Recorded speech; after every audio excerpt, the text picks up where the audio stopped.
Hello mga ka-travel, panibagong vlog, panibagong lugar naman ang ating papasyalan. Nandito tayo ngayon sa City of Calaca. Ang City of Calaca is a component city in the 1st District of Province of Batangas. According to 2020 census, it has a population of 87,361 people and has 40 barangay. Ang Calaca ay dating baryo at parte ng bayan ng Balayan. Ito ay matatagpuan sa kaliwang bahagi ng Bulbok River. Noong May 10, 1835 ay naging independent municipality na nga ang bayan ng Calaca.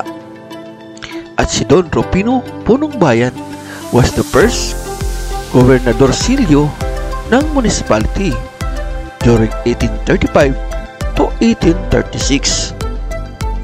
According to the legend, ang pangalang Calaca ay nagmula sa kwentong ng may mga Pilipino na gumagawa ng bubong ng bahay.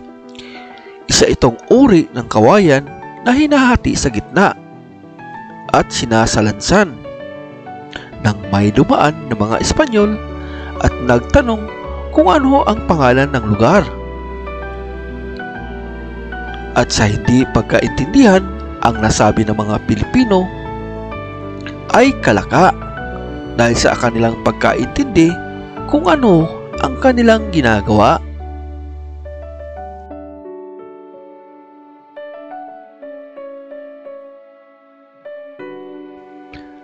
Ang pangalawang bersyon kung bakit tinawag na Calaca nang may mga Moro na naglayag galing Borneo at nakarating at nanirahan sa Pansipit River headed by Dato Dumangsil, at sinasabi tuwing sila ay nakakasalubong ng kapwa nila tribo, ito'y kanilang binabati na Lakan or Laka.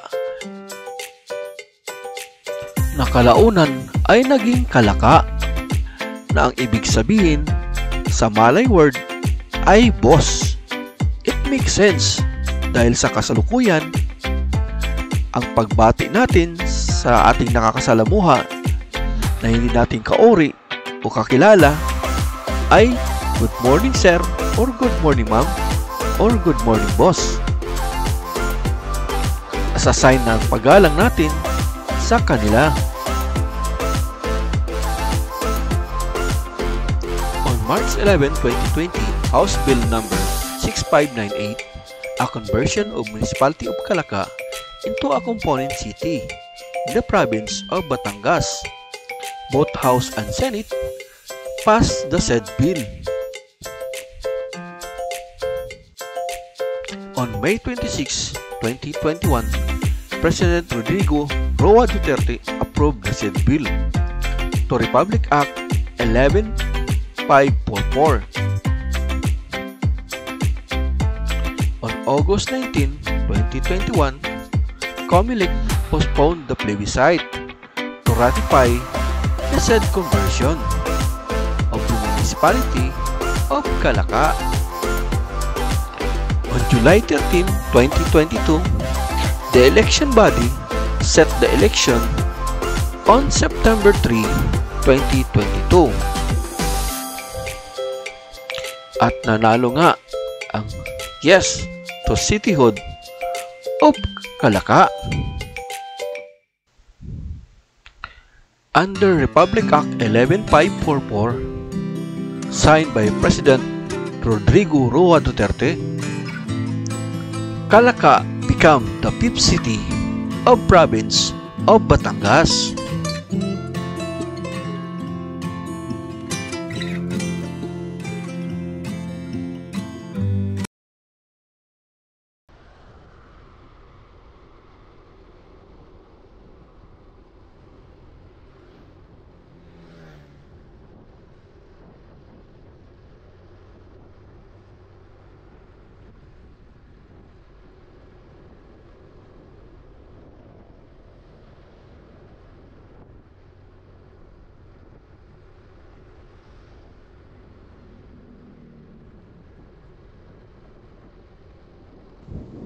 Okay.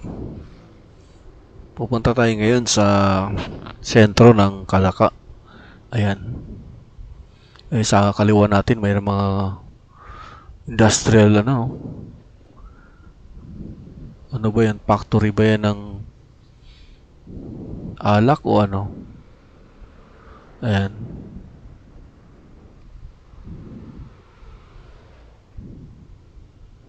Ayan. At meron din sila ditong pier yung mga cargo vessel, yung mga biyaheng Mindoro. May biyahe din galing dito hindi lang doon sa may Cavite City, dito rin meron silang port area dito. Malaki yung port nila dito, merong gate 1, gate 2 hanggang 4. Yan, madadaanan natin mamaya.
Ayan, sa kaliwa natin, ayan yung gate ng kanilang port area, Ayan.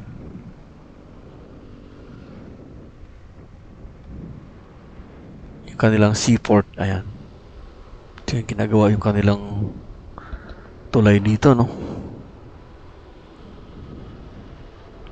Ayan, medyo malapit na tayo sa city proper ng Calaca,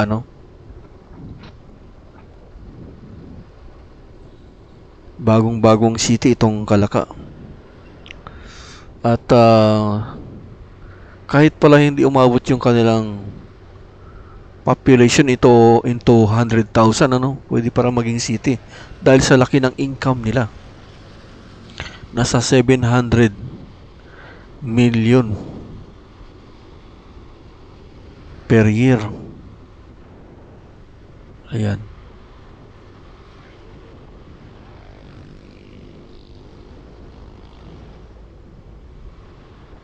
Sa laki ng income ng Calaca. Ayan yung gate number 2 nila sa seaport area.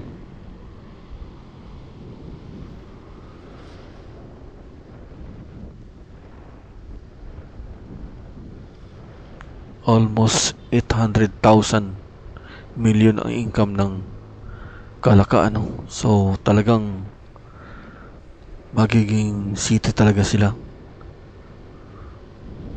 Parang ni-round off na lang yung population nila, close to 100,000 din naman. Siguro sa 2025, siguro magiging 100,000 na siguro sila.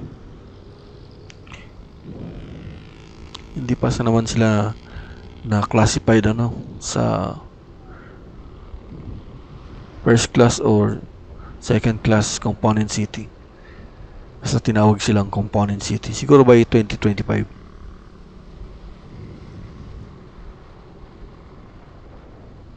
Pag nag 100,000 yung population nila, Pero sa ngayon, full-fledged city na sila. Ayan. Malapit na tayo. Kakanan tayo dito sa pagkalagpas na tulay. Ayan. Ganda ng ilog na to.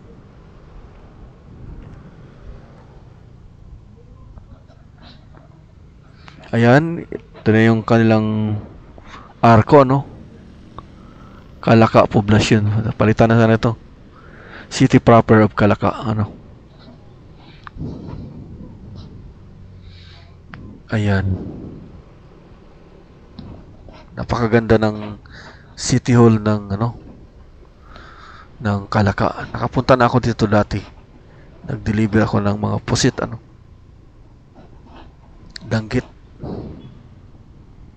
Yun ang aking negosyo dati. Napakaganda ng kanilang munisipyo na ngayon ay City Hall. Ayan. Marami-rami na rin mga establishment na nandito. At malaki rin yung kanilang palengke. Yan, may mga ilang mall. Soon to be, baka dadami na rin yung mga mall dito, ano? Yan, kung makita nyo yung City Hall ng Calaca, ano? Naka-prepare na talaga for city ang kanilang dating munisipyo. Ayan. Napakaganda. Maluwang yung parking space nila. Ayan, di ba? Maganda mamasyal dito sa gabi.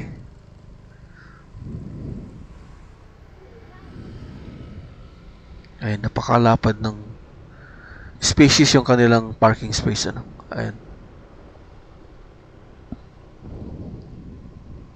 Tsaka maraming ano dito. Yung mga ancestral house na lumang-luma na, no? Panahon pa ng mga Kastila. Itong tatlong bayan na to, itong Balayan, Calaca, at saka yung Taal. Yan yung may mga pinakamaraming ancestral house. At na-preserve ng ibang mga Pilipino, no? Yung bahay ng mga kanilang mga ninuno. Ayan. Ikutin nating bagya itong city proper ng Calaca. Yan, makikita nyo yung mga lumang bahay pa, no? Yan, meron din namang mga modern na. Ayan. Pero mas marami pa rin yung mga old buildings dito, tulad dito. Ayan.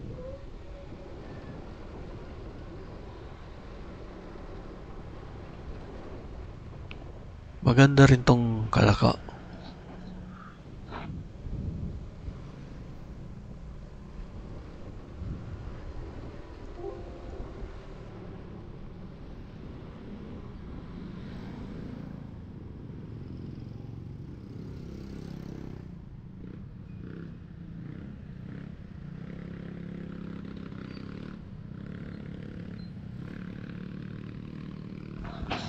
Yan, punta natin yung kanilang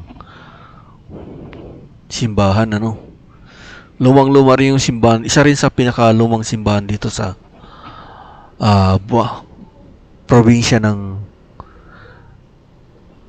Batangas, itong simbahan ng Calaca.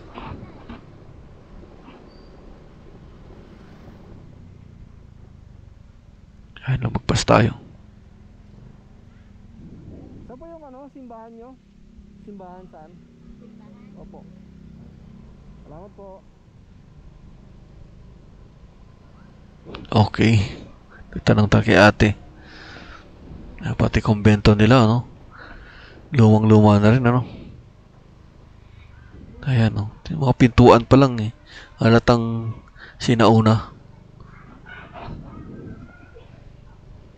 Yan, may eskwelahan dito, ano? Kaya ang daming mga bata.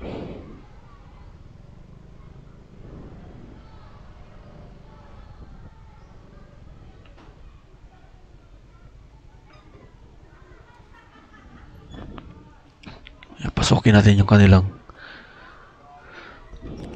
lumang simbahan. Kakaiba tong simbahan nila, no?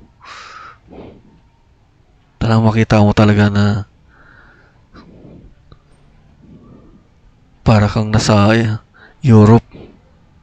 Ayan. Yung mga lumang structure sa Athens, no? Yung mga ganitong klase. Oh.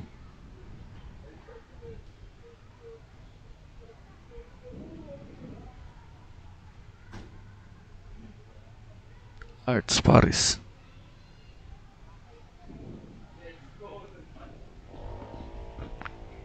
Ayan. Sa pintuan mo naman, talagang malalaman mo na lumang-luma. Wow. Makikita mo talaga yung mga lumang simbahan. Ano? Mayroon talagang design sa ibabaw. Tulad din ng Taal. Ano? Mayroon siyang mga design sa taas ng simbahan. Ayan. Sakto lang yung simbahan nila. Hindi naman kalakihan, hindi rin kaliitan. Pero maganda tingnan. Ayan.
Ayan, yung mga tabi-tabing lumang structure, ano?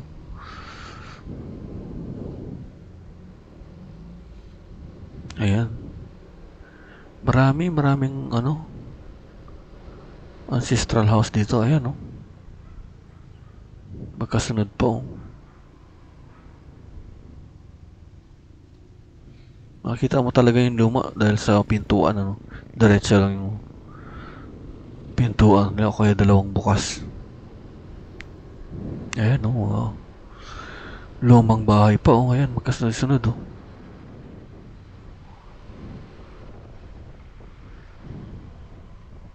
Marami dito.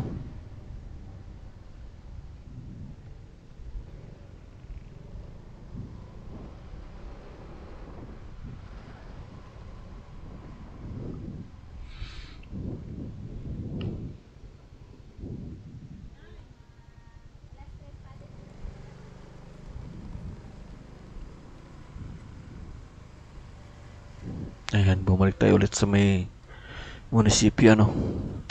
Dahil yung kanilang palengke nasa likod daw ng munisipyo tapos kakanan. Kaya lang maraming daan dito eh. Magtanong tayo ulit. Para sigurado. At hindi na tayo maghahanapan. Ayun yung police station nila. Nasa likod ng City Hall, ano. Ayan.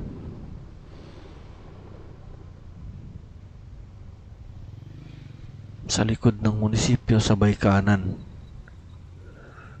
Ito na siguro. Wala nang ibang. Tingnan muna natin dito sa kabila. Para sigurado pa. Isang ikot pa.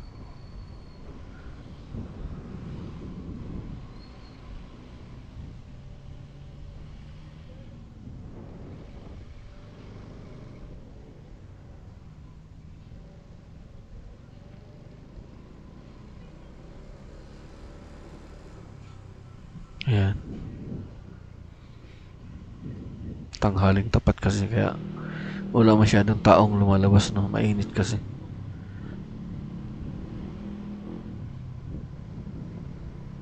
Yan, may mga kainan din dito. Mga tagong kainan.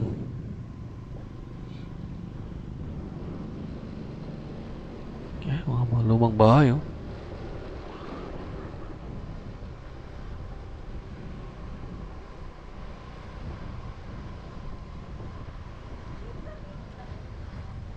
Yan, mga estudyante. Mga tambay.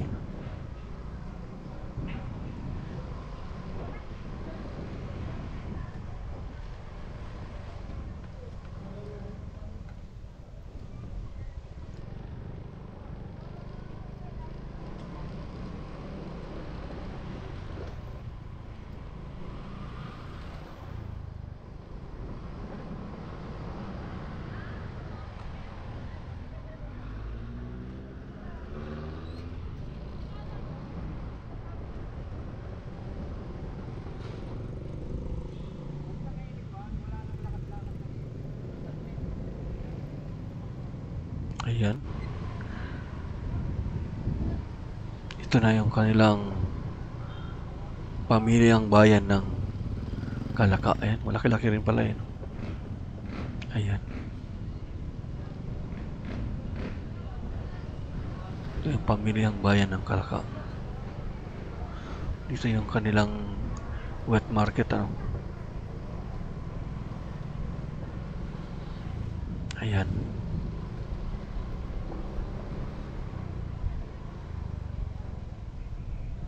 Marami na tricycle nag-aabang ng pasahero.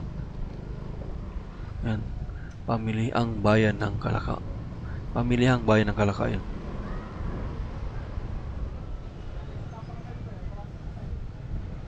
Ayan.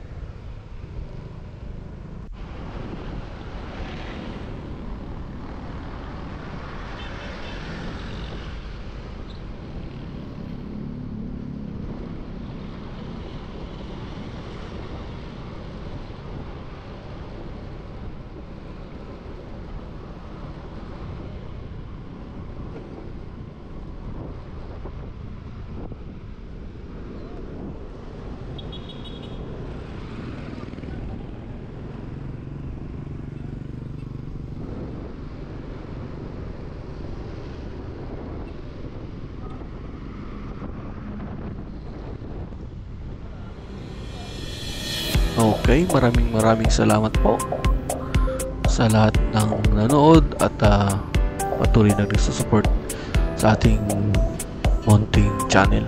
Ayan. Until next time, ang inyong tour guide, Sep June Travel Vlog. Thank you. Please don't forget like and subscribe. Thank you.